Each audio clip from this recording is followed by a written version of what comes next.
Hello students, स्वागत है आप सभी का नेक्स्ट आईएएस में। पीटी की परीक्षा बहुत नज़दीक है, केवल 35 डेज बचे हैं। हालांकि इस बार तिथि आगे बढ़ाया गया था। बड़े परीक्षार्थी बड़ी संख्या में प्रश्न कर रहे हैं कि सर इतने कम समय में पर्यावरण और पारिस्थितिकी को कैसे तैयार किया जाए। तो बिल्कुल आप नए प्रकार से तो उसको पढ़ेंगे नहीं, आप पहले से पर्यावरण और पारिस्थितिकी को पढ़े ही होंगे। हाँ, कुछ टॉपिक्स हैं जिनको मैं सजेस्ट करता हूँ, जहाँ से प्रश्न सर्वाधिक आते हैं उनको आप जरूर तैयार करिए, या जो एरियाज़ हैं कंसर्न में कर देता हूँ। यह सबसे महत्वपूर्ण चैप्टर बायोडाइवर्सिटी है पूरे पर्यावरण और पारिस्थितिकी में। एटलीस्ट 50% क्वेश्चन, जैसे 2022 में 21 प्रश्न आया है, 2020 में 22 प्रश्न आया है केवल इन्वायरमेंट और इकोलॉजी से ही। अर्थात यदि 100 कुल संख्या है प्रश्नों का और 20 प्रश्न या उससे ज़्यादा प्रश्न इन्वायरमेंट से आ रहा है, तो आप कहीं भी इसको अवॉइड नहीं कर सकते। और उसका 50% केवल बायोडाइवर्सिटी अर्थात जैव विविधता से संबंधित आ रहा है। अब जैव विविधता में किस प्रकार से क्वेश्चन आते हैं, तो जैव विविधता क्या है तो आप जानते ही होंगे, लेकिन उसका निर्धारण कैसे होता है। सबसे पहले वनस्पति का निर्धारण होता है, तो भौतिक अर्थात भूआकृतिक और जलवायुविक दशाओं से होता है।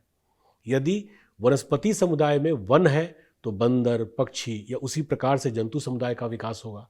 यदि घास भूमि है तो चरने वाले, खुर वाले अर्थात चरने वाले शाकाहारी, उसको शिकार करके उनको खाने वाला मांसाहारी पशु ज़्यादा होंगे। तो ये ओवरऑल एक kind of type of biodiversity है।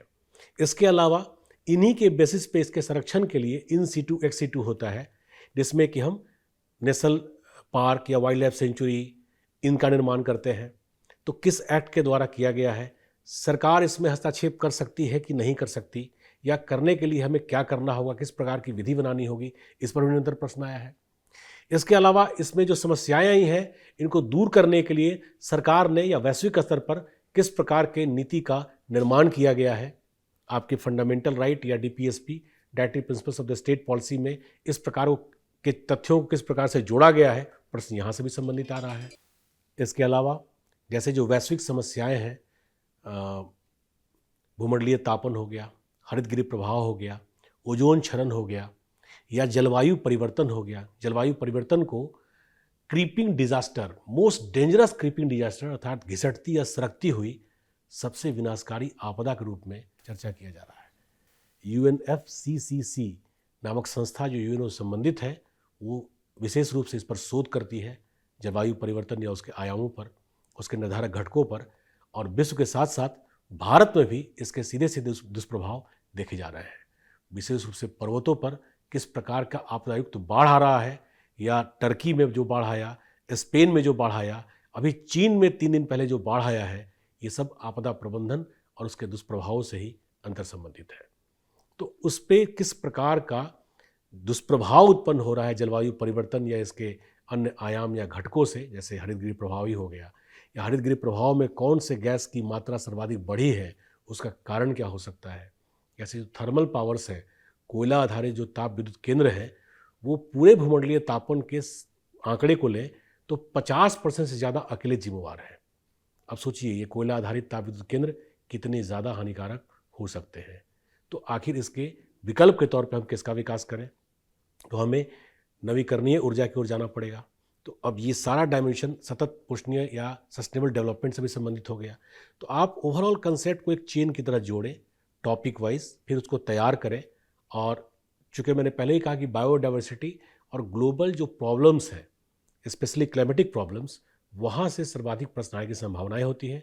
2 या 1 प्रश्न समिट्स पे आता है। तो उसी कंसर्न में आप देख लीजिए, जैसे सस्टेनेबल डेवलपमेंट के लिए Rio+10 था, या एजेंडा 21 1992 संबंधित था, जिसकी चर्चा मैंने की अभी। तो उन सबको समायोजित करके कहानी की तरह तैयार कर लीजिए। लगभग 75% प्रश्न यहीं से आ जाएगा, इजिली आ जाएगा, जिसको आप बना सकते हैं। और 50 या 55% नेगेटिव मार्किंग को काट दिया जाए के बाद यदि आप उतने तक हैं तो पीटी आराम से पास कर जाएंगे। और जहां पर्यावरण और पारिस्थितिकी अति डिसाइडिंग होगा, वो डिटरमिन करेगा कि आप पास कर पाएंगे या नहीं। इसलिए इसको बहुत गंभीर होकर के, चिंतित या व्यग्र होकर के तैयार नहीं करना है। आराम से बायोडाइवर्सिटी, उसके निर्धारक घटक, उसमें उत्पन्न समस्याएं, उसके लिए विधि, वैश्विक प्रयास, सम्मेलन, एक चेन बनता जा रहा है। ऐसे ही आप उसको तैयार करें तो इजीली तैयार कर सकते हैं। और 35 दिन तो बहुत ज़्यादा है, मैं 10 दिन में भी यदि आप 3-3 घंटे 2-2 घंटे भी पढ़ें तो पर्यावरण और पास की आपका आराम से तैयार हो जाएगा। और यदि ये तैयार हो गया तो पीटी पास करना भी बहुत आसान या सरल हो जाएगा। उम्मीद करते हैं आप पीटी इस पर पास करेंगे और मुख्य परीक्षा की रणनीतियों पर भी आगे हम लोग चर्चा करेंगे। Thank you and all the best.